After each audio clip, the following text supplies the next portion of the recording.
Hey, it's Jim at Jimmy Riggs, and this will be the actual final studio kind of demo tour, hopefully, for this year. As we've seen and gone through, I have done another remodel, re-layout, change, whatever of the space. And really the primary reason behind this change had to do with workflow. As you can kind of see, desk is right here. Guitars are on that side, rack and tape machine, and to the left of the camera is my keyboard station. So what I wanted to accomplish was basically I wanted the ability to have, my recording setup be right in the middle, rack stuff, interface, everything. And then basically I wanted the idea to have a U shape around me. So if I have an idea, everything's already routed, turned on, not even going through the patch page, is hardwired into my ADAT preamps, the Focusrite and the PreSonus Digimax. So if I have an idea on the keys, I can just run to the DeepMind, the VFX, the Prophet, the DX7 or whatever. Just directly, working, idea, move over there. MIDI controller, down here, if I have an idea, I can just pull it out, work on a track. As well as, same thing with the guitars. One of the big things that I felt like I was missing in my setups prior was that I had my, all of my gear was basically to my right. So if I'm working on something, if I wanted to do anything, constructive or changing of tones, I had to roll over and, fiddle around, bend down a little further than I wanted to with all my gear and all my amps and everything. And it made me feel like my studio was getting cluttered. And, the more cluttered it was getting, the less creative I was feeling. And so I wanted to optimize my space so that when people come over, it's go time. It's let's go, let's be creative, let's write music, let's get this shit done, And so this is kind of what I landed on. I like having access to my rack gear. I like having access to my tape machine. I set up an isolation cabinet in the corner with the third power 112 cab, because for guitar mic position is pretty standard, 57 and earlier. That's what I have in there, and when I'm ready to go, I just flip it on, or if I want a slight change of color, then I use the Capture X. So the next thing I want to get for the studio is going to be a rack mounted amp head switcher, or amp switcher and cabinet switcher, whatever. There's a few different companies that make them, and it's going to be for the same thing. All amps are going to be plugged into that. Guitar gets plugged into the rack, actual thing, and then it does all the patching for me, so I don't have to unplug stuff from the amps and move things around. The whole goal of everything for me right now is what's the most efficient way for me to get creatively from point A to point B to point C to point D. That's what I'm pursuing in all of this. The other thing too is, I wanted the space to be a little bit more open. It felt a little cramped when all my gear was all to one side. And then also, I wanted to position my desk up against the window just so that I'm facing natural light during the workday, because this also doubles as my office for my day job. It just feels good. Maybe it's just me trying to find something that's going to best work for me, and maybe I'll never find it, but in the meanwhile, this works. Put a couch in the back, same couch that I had in here before, but now when people come, we can work on stuff. They can just sit in the back. What I want to do next is actually set up microphones and lines and headphone amps, whatever, to the back, so that when people come, if it's a songwriter and they just want to sit down and sing into a 58 or an SM7, we can just do that. Anyway, enough of that. Let me kind of show you a little bit of what we have here on the walls. So I have a Behringer DeepMind up at the very, very top, which covers all my Juno type sounds.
Below that, I have an Ensoniq VFX SD, which is just a really cool digital synthesizer from the 80s. Really like it.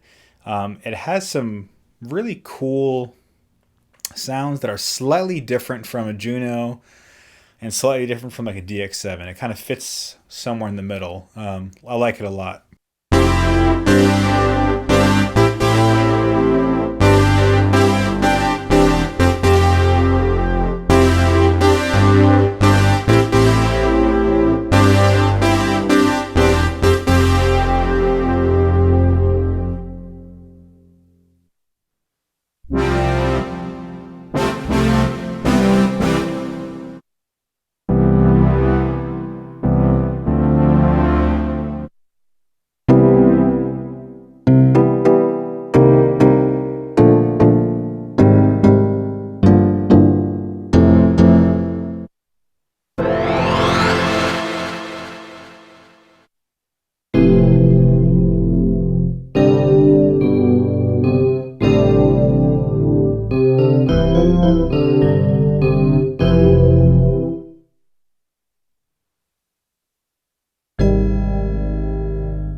Below that, I have the Prophet Rev 2, which is one of my favorite synthesizers besides the DX7. I'm so happy I have one. I have the 8-voice one, which limits it to 8-voice polyphony, but that's all fine. I can make do with that, and I can just upgrade it to the 16-voice version when I want to.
Below that, I have a Yamaha DX7, DX7 2FD, which it's a later model.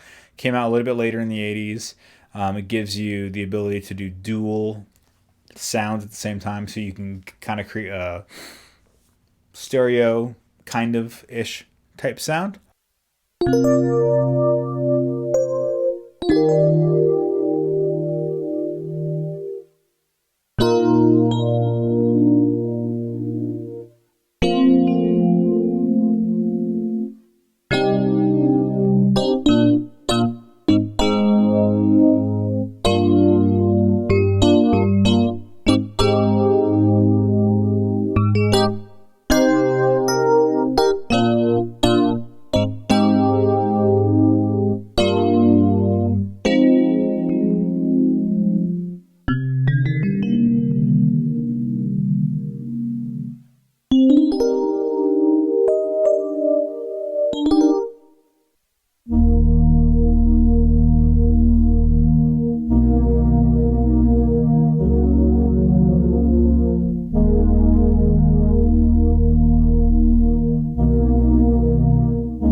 I'd like to acquire a Roland D50 at some point, just to kind of, get all the sounds out of the way.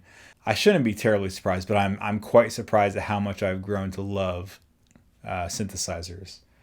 On the back wall, I kind of slightly rearranged my guitar setup, and I don't have all of them up right now, but I have my 1966 Gibson ES330, which is near and dear to my heart. A 2007 American Strat, which I got a few years ago. It's a Franken Strat, just a bunch of stuff that I've done to it. Practically none of it's original, minus the body, the bridge, and the nut. But it's a great Strat. Mahogany bodied, so it sounds a little different, but it's a really, really fun guitar. Apart from that, I have my PRS DGT, which it's such a good guitar. The PRS killed it with that model. And honestly, I sold the Les Paul because the PRS covered all those types of sounds that I was afraid I wasn't going to be able to get. So I'll take that. Thank you, Paul Reed Smith, for making dope guitars.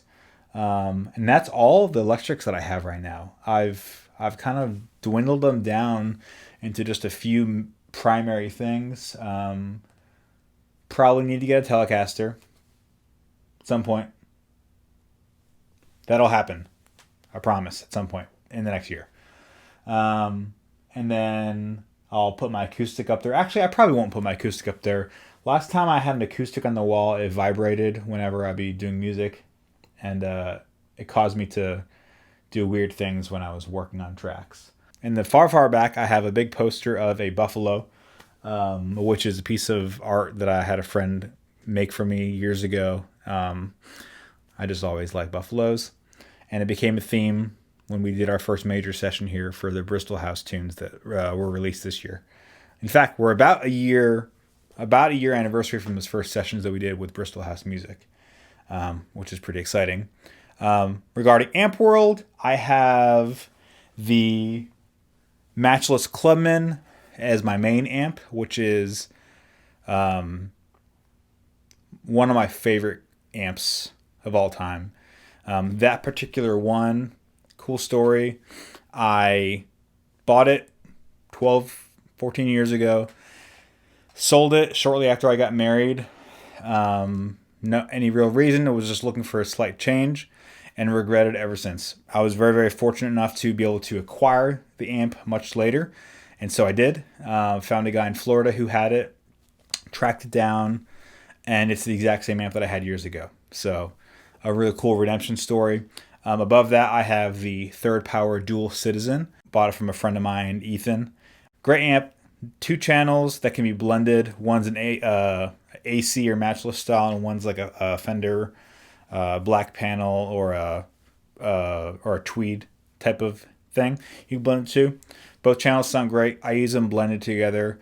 The matchless is a little bit brighter than the Third Power, so I just work that into the sound. I make the matchless is a little bit more aggressive. I'll tone down the drive and a little bit of the compression type stuff into the Third Power just to get a slightly different feel.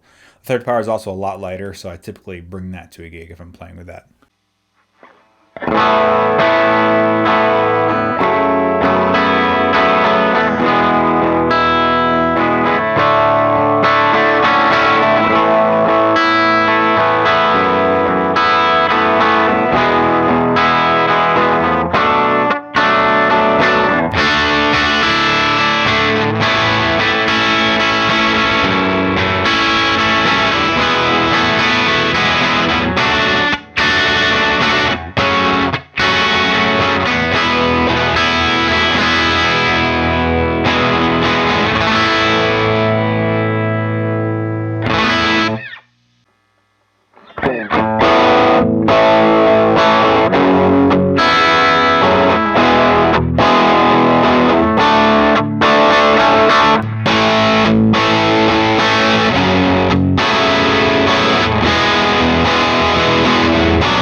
in the rack, I have some Golden Age Pre-73 preamps, which I use from time to time. Actually, right now I'm taking a tip from Colt Caparoon and running mixes into them. So they have them basically set about the same, and just kind of treat it like a faux summing mixer type thing, but just for 2 channels. Top of that, I have an Art Proverb, which is kind of really cool. I think it's like a 12-bit reverb. It's pretty noisy, but it does have a cool thing to it. There's only a few good sounds. It's only presets, so it's like 100 presets. You just scroll through them, and there's a slider. That's all you got. It's a cool sound, so I keep that around just for fun. On top of that, I have an Alesis Microverb, which I just got in a bundle whenever I bought a Quadraverb. So it's set in the rack. I can use it as an insert. It does have the chorus on it sounds pretty good. So if I wanted to do like a parallel chorus for guitars, I can do that. That works just fine as well. On top of that, I have an Akai 4-channel tape machine that was given to me as a present a few Christmases ago from my dad. My dad does electronics repair, and we were talking about it, and then on a Christmas morning he shows up with this 70-pound massive heavy tape machine, but it sounds great. Love it. I use it on my master chain as an insert just for the tape thing. I have a million plugins that does it, but it looks cool. Let's be honest, that's why a lot of things has VU meters. Like, come on, that's freaking sick.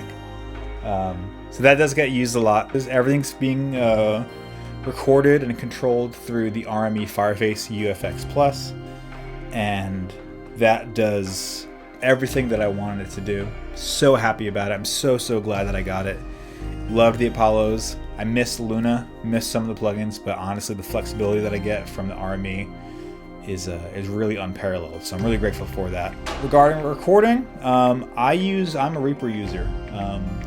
I am one of those annoying guys who uses Reaper and tells everyone about it, who likes to talk crap about Pro Tools and Logic. I have Logic because my friends have Logic and I want them to come over. That's pretty much it. So I try to work with Logic as much as I can, but honestly, I love the workflow of Reaper, and it's what I know. So there you go. Thanks for watching, guys, and hope and pray that I don't do another big old room change for the sake of my marriage, my family, and my friends. So if you like this video, consider subscribing, and please like this video. And otherwise, I will see you in the next one. Thank you, and have a great day.